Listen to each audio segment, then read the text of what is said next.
Hello, we are now at the very exciting point where you are ready. You have your foundation set. You are ready to go out and make the asks for people to join your monthly giving program. Now, what's really important, and I want to start off talking about, is money mindset.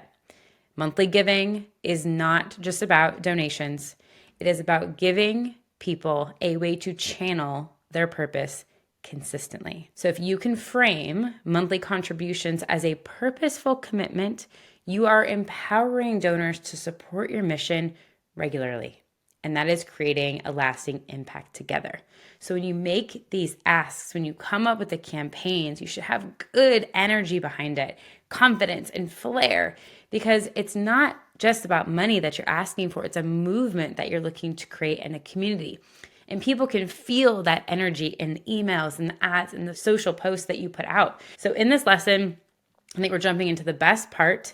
Just drum roll, please. You are inviting people in. You're asking for that really transformational monthly gift. So we're going to review some ideas on how to do this, where to do this, and review some top FAQs. You don't have to do everything that I'm going to share with you. Please focus on a few things that make sense for you and where you're at. So to have a successful monthly giving program, shocker, you have to ask. The number one reason monthly giving programs do not grow is we are not asking for a monthly gift, or we ask one time a year. And that is not going to move the needle. If you just send out one email and you're like, oh, no one's joining, it's because maybe it's the first time you're asking. This needs to be a consistent ask.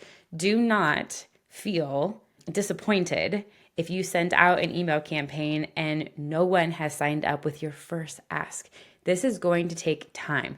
Just how, like I started at the beginning with these products, maybe the first time I'm asked, I'm not going to buy. But the fifth, the sixth, the seventh time that I see something and there's stories told about it and there's social proof about it and I'm continuously called in to do it, I'm going to take action. So it has to be something that you get used to as a consistent ask. So here's what I want to talk about: a couple different ways about making the ask and where to make the ask. So I want you to think about your existing audience donor base first. Start by looking at your audience and segmenting it. You have current one-time supporters, you have lapsed donors, and you have people who have never given to you before. You want to think about segmenting those people and think about different messages for each person because they are all unique, right? If you have one bulk email list, it's time to carve it out to be able to figure out who's who so that the message can feel as personalized as possible. Next is, it's not just about the email list. If that's your one way of communication plus social media, great, start there. But your ask should be this omni-channel approach. So I want you to really think about text messaging, if that's a platform that you're currently using. Email, definitely email. Social posts, organic and paid. I want you to think about events. When you have an event, are you using that opportunity to cultivate monthly donors? Is that a primary place where you're asking for monthly gifts? Because it should be, because you have people priming their seats. Podcasts. Are you pitching yourself or a stakeholder or somebody from your organization to speak on podcasts to continuously raise awareness and have the call to action trickled throughout the podcast for people to join your monthly giving program? Thought leadership. Do you have a thought leadership strategy for yourself and or your team? Primarily, I like to call this out on LinkedIn, but podcasts are too, about sharing the work that you're doing. And then again, the call to action is about the monthly giving program. And as we reviewed in the last lesson, how are you working with your partners to grow and amplify the ask for your monthly giving program? Now, what I want to do is dive into some top FAQs that always come up around monthly giving. And how we should go about the recurring first ask. Because I think that's a big mindset that we have to get over from the jump start. So one of the top questions that I receive is, are you sure we should ask with a recurring first approach? Yes. So why I say this is, of your revenue streams, which one is the most sustainable and flexible? Now let's look at some different buckets. You have grants. Grants are lovely, but they can be unpredictable. They can be tied to a specific project that you have, and they are subject to change based upon funding priorities, right? That means like while they might provide a boost in revenue one year, the next year, if you don't have that grant, then it looks like it's a drop on your budget item. Would you rather not have, let's just say it's a $50,000 grant, $50,000 spread out in $50 donations over the course of the year, and it's a 90% retention rate? I would say yes. 2, events. Events are very popular in our sector. And while they can be very lucrative, they are very time intensive, they are dependent on attendance, and they can be very volatile. 3, I'm sure you probably have major donors and corporate partners. Same thing, they are vital. They can also be very sporadic and dependent on the economy and organizational changes within corporate partners. So they might provide you with a great amount of revenue, but again, is it consistent? Another bucket, you have one-time gifts. Definitely very sporadic, hard to hold on to. We've heard this time and time again. The average one-time retention rate is around 40%. So it's very difficult to get those people, once they just give once, to give again. And then lastly, peer-to-peer. So again, a wonderful surge in donations, often from new supporters or friends and family from supporters, but can it be reliable and consistent? No. So really, like, why I say recurring first is it goes back to retention. 90% is the average for recurring giving. They stick around for 7+ years is the average. Like, that's incredible.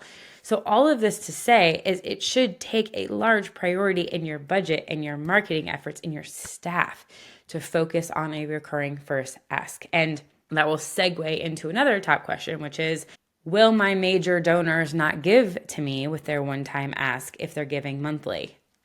No. Most often, it is a beautiful bridge for you to find new major donors through your monthly donors. And they oftentimes will also give a secondary one-time gift. So that mindset absolutely needs to go away. And sometimes you might get more major donors because instead of saying maybe they can't give 5, 10,000 plus at one time, but they can space that over a 12-month period if the opportunity is presented to them. So really important. Is it okay to ask a regular donor, a recurring donor, for another gift? Right? This goes in line with what I was talking about with the major donor. And yes, 100%. I want to share an example from Daily Giving. They wondered this as well and put it to the test. So they created the Israel Emergency Fund. They are traditionally an organization that is only recurring first. So they have 15,000 recurring supporters, and they wanted to see, would their audience of recurring supporters join them again to give in this time of crisis. And so it was a one-time payment option. And they discovered that, yes, they raised nearly $500,000 from 2,600 donations from 1,700 donors. So 10% of their donors stood up and said, yes, we're ready to give an incredible amount in this time of need. So the answer is yes. Another question, should you ask monthly donors to increase their monthly gift? Yes, definitely, but not without providing constant updates on their impact first. And this is why this matters. I was a monthly donor to an organization for over a year, and I never received anything besides a tax receipt. And at my 1-year mark, they asked if I would increase. So they had an upsell campaign, and I ended up canceling my gift because I never heard anything throughout that whole year. So yes, there are definitely programs out there that look to grow gifts by like 3 to 5%. For those monthly gifts. And so you would create that as a moment throughout the year. And this kind of leads me into, for existing supporters and for an overall ask strategy, I recommend having some tent pole moments, some campaigns throughout the year, maybe 2 to 3, that are meant as surges to grow your monthly giving program.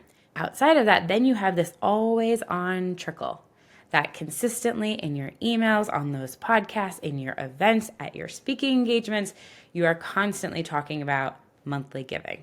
The reason that you see organizations like Charity Water with the spraying that have been so successful is because they talked about it all the time. I literally cannot talk about that enough.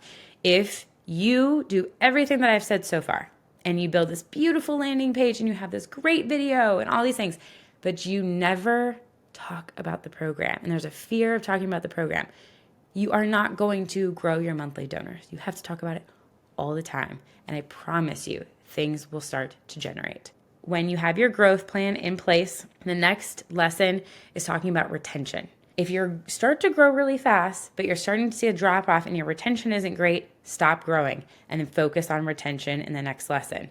Then when retention is good, come back and start your growth again. So I hope this lesson was really helpful. The last and final one we have, step number 5, is to share constant joy and gratitude.